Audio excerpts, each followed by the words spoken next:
Agatha, tumila na ba ang ulan at humupa na rin ba yung baha dyan? Pinky, wala nang masyadong tubig pero peligroso pa rin para sa mga motorista na dumaan sa ilang kalsada dito sa Batangas. Yan ay dahil sa putik na iniwan ng matinding pagbaha dulot ng bagyong Christine. Sa diversion road sa Barangay Malines sa Lemery, pahirapan ang pagbiyahe. Kakaunti na ang baha pero gabundok naman ang putik. Kitang-kita rin ang epekto ng bagyo sa mga natumbang puno.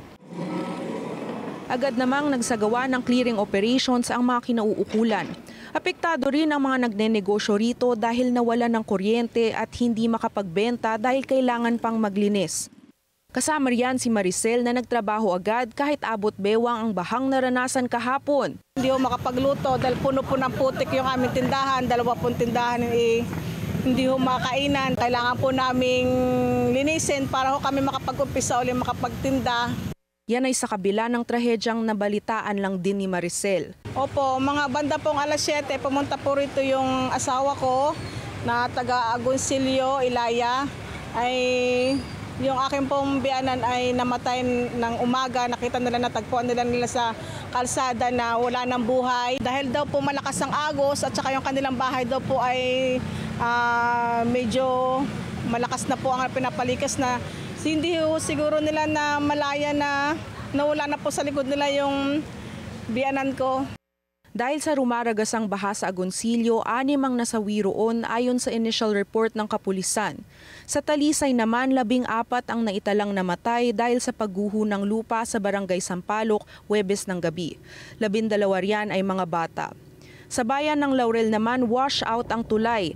Napilitang bumaba sa tubig ang mga residente para makatawid.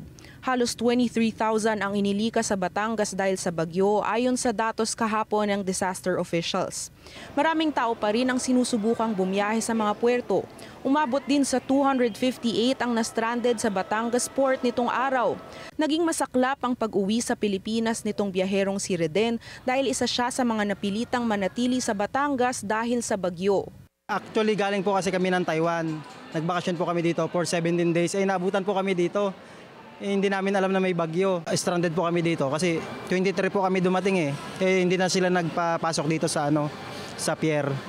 At itong si Malu naman, pang-4 na araw na sa Batangas Port. Gusto ko po umuwi sa aking mga anak. Kaya malaking epekto po dahil nag-aalala po kami. Kaya hindi na po kami umalis dito. Abang po kami. Noong Martes po, nagbabaka sakali talaga kami na kahit papaano ay magkakabayahe. Kaya hindi na po kami umalis. Ayon sa huling update ng Philippine Ports Authority, kanselado pa ang lahat ng biyahe sa Batangas Port ngayong araw. Pinky, nandito naman kami sa Cuenca, Batangas kung saan patuloy ang rescue operations matapos ang landslide. Isa na ang nahanap ngunit 5 pa ang nawawala. Pinky? Agatha, 5 pa ang nawawala. So, kamusta naman? Unang-una, mahirap ba? Anong sinabi ng mga rescuers? Gaano kahirap hanapin itong mga nawawala nating mga kababayan? Pinky, hinihintay pa nga natin ang tugon ng mga rescuers tungkol dyan. Ngunit isa pang update, may isa raw na namatay. Ngunit ang sabi nila ay namatay ito dahil sa heart attack matapos mahanap. Agatha, kanina sa report mo, ang sinabi mo yung kung tama ang aking pagkarinig sa Batangas, 20,000 ang mga katao na nasa mga evacuation centers. Napuntahan mo ba ang ilan sa mga evacuation centers at kamusta? Oo, Pinky, nakapunta nga kami kanina sa Batangas City Sports Center at doon higit 120 ang evacuees. Halos 100 dyan ay galing sa Barangay Santa Clara kung saan abot tuhod daw ang baha kahapon. Bukod dyan, meron pang 221 evacuation center sa probinsya. Pinky? Alright. Agatha, balikan lang natin yung sinabi mo kanina, no? According sa Philippine Ports Authority o PPA, wala pang magiging biyahe para lang malaman natin o yung ating mga kapamilya na siguro gustong bumiyahe. Ulitin lang natin yung sinabi mo kanina, wala pang biyahe sa Batangas Port.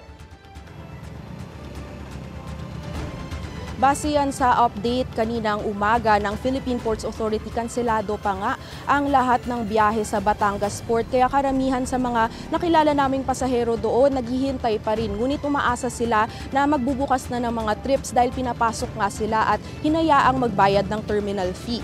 Pinky? Maraming salamat at mag-ingat kayo dyan. Agatha Gregorio nag-uulat ng live mula po dyan sa bayan ng Cuenca.